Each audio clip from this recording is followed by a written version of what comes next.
بسم اللہ الرحمن الرحیم۔ السلام علیکم ورحمۃ اللہ وبرکاتہ۔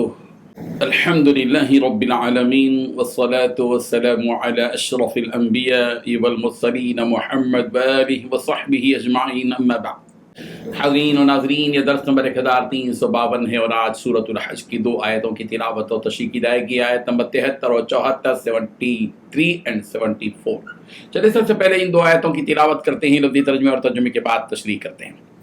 اعوذ باللہ من الشیطان الرجیم، بسم اللہ الرحمن الرحیم۔ یا ایہا الناس ضرب مثل فاستمعوا له ان الذین تدعون من دون اللہ لن يخلقوا ذبابا ولو اجتمعوا له وإن يسلبهم الذباب شيئا لا يستنقذوه منه ضعف الطالب والمطلوب ما قدر الله حق قدره ان اللہ لقوی عزیز، صدق اللہ العظیم۔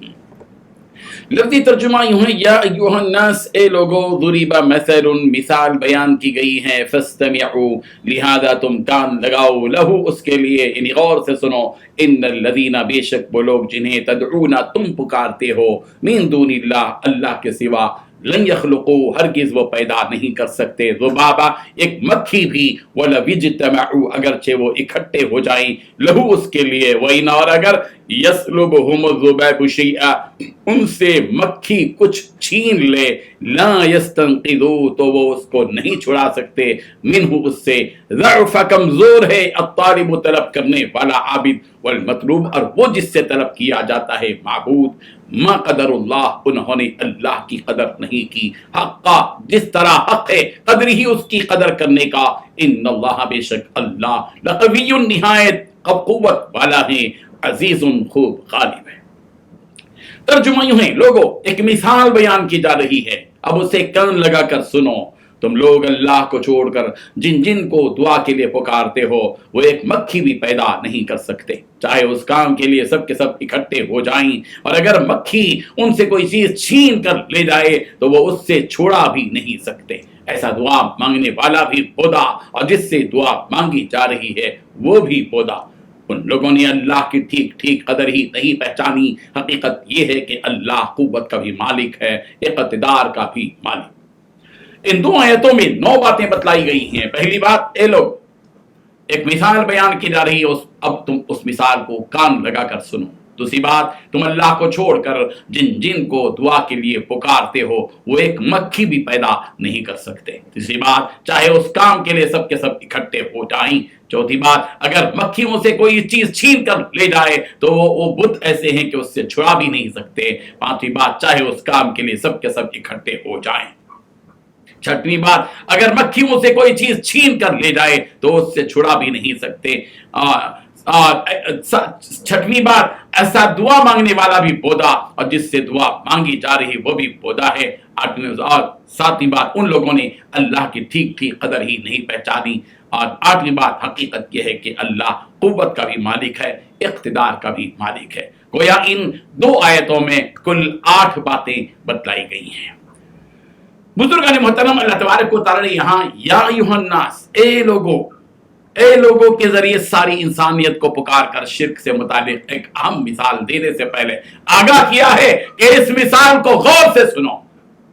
یہاں ایک نقطہ تو یہ معلوم ہوتا ہے کہ شرک کی حقیقت کو سمجھنا اور سمجھانا ہر انسان کی ذمہ داری ہے، یہ صرف مسلمانوں کی ذمہ داری نہیں ہے۔ ہر شرک کی حقیقت کو سمجھنا اور صرف ایمان والوں کا کام نہیں ہے، بلکہ اللہ تبارک و تعالی یہاں یا ایھا الناس کہہ رہے ہیں، یا ایھا الذین آمنوا نہیں کہہ رہے ہیں۔ اس کا مطلب یہ ہے کہ دنیا جہاں کی ساری انسانیت کو چاہیے کہ وہ اس مثال کو سمجھے، یعنی شرک کی نجاست، شرک کی گندگی کے بارے میں، اور شرک کی کمزوری اور پلیدی کے بارے میں، اور شرک کے ضعف اور کمزور ہونے کے بارے میں، معبودوں کے بے حیثیت ہونے کے بارے میں جو مثال بتائی جا رہی ہے۔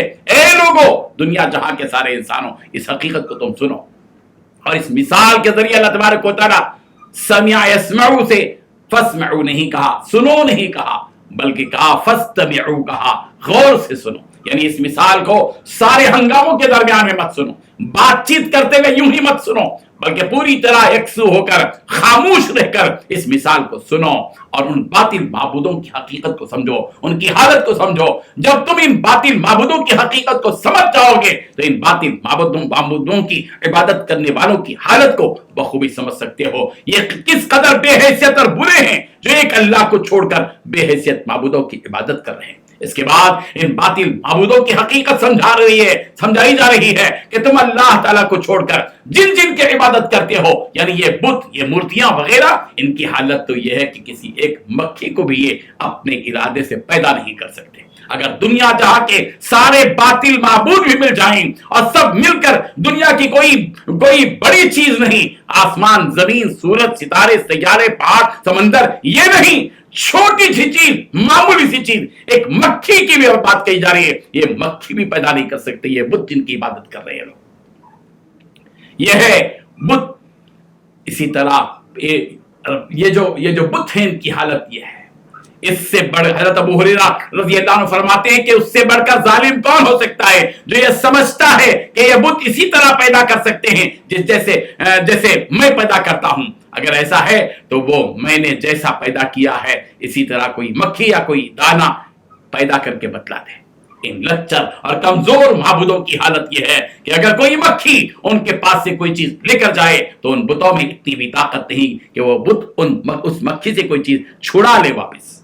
ایسے کمزور اور لچر قسم کے معبود جن کے اندر اس قدر بھی طاقت نہیں، ان کی عقلیں کیسے گوارا کرتی ہیں کہ ان کی عبادت کریں، پھر ان سے مدد بھی مانگیں۔ یہ بت ان کی ناکوں، کانوں اور چہروں پر بیٹھی ہوئی مکھی کو اڑا تک نہیں سکتے، تو ان میں اس بات کی طاقت کہاں ہوگی کہ وہ لوگوں کی مرادوں کو پورا کر سکیں اور ان سے مانگی ہوئی چیزیں وہ عطا کر سکیں۔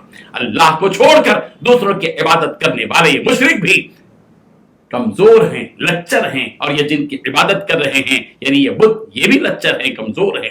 یہ مشذوف الطالب والمطلوب، عابد بھی لچر ہے، کمزور ہے، معبود بھی لچر ہے، یہ بت جو ہے جن کی عبادت کی جا رہی ہے، یہ مشرک اس لیے شرک اور کفر میں مبتلا ہیں کہ انہوں نے اللہ تبارک و تعالیٰ کی وہ قدر نہیں پہچانی جو اس کی ہے، یعنی ان مشرکوں اور کافروں نے اللہ تعالیٰ کی عظمت کو نہیں پہچانا اور نہ ہی اس کے رتبے اور مقام کو سمجھا۔ یہی وجہ ہے کہ یہ شرک میں پڑے ہوئے۔ اگر اللہ کی عظمت کو پہچان لیتے تو پھر یہ باطل معبودوں کی عبادت نہ کرتے بلکہ ایک رب ذوالجلال کی عبادت کرتے جو زمین اور آسمان کا خالق اور مالک۔ اللہ تعالیٰ کی شان تو یہ ہے کہ وہ ان بتوں کی طرح کمزور نہیں بلکہ وہ اس قدر طاقتور ہے کہ اس نے اپنی طاقت سے دنیا جہاں کی ہر چھوٹی بڑی معمولی غیر معمولی ہر چیز کو پیدا کر دیا، اور وہ کمزور انسانوں کی طرح مغلوب نہیں ہے بلکہ وہ ہر چیز پر غالب ہے، قوی بھی ہے اور عزیز بھی ہے کہ اللہ تبارک و تعالیٰ ان اللہ لقوی عزیز، بے شک اللہ قوی بھی ہے، طاقتور بھی ہے، عزیز بھی ہے، غالب ہے، اس کو کوئی کمزور نہیں کر سکتا، اس کو کوئی مغلوب نہیں کر سکتا۔ اللہ تبارک و تعالیٰ رب ذوالجلال کی حقیقت کو سمجھنے کی توفیق عطا فرمائے۔ آمین۔ وآخر دعوانا ان الحمد للہ رب العالمین۔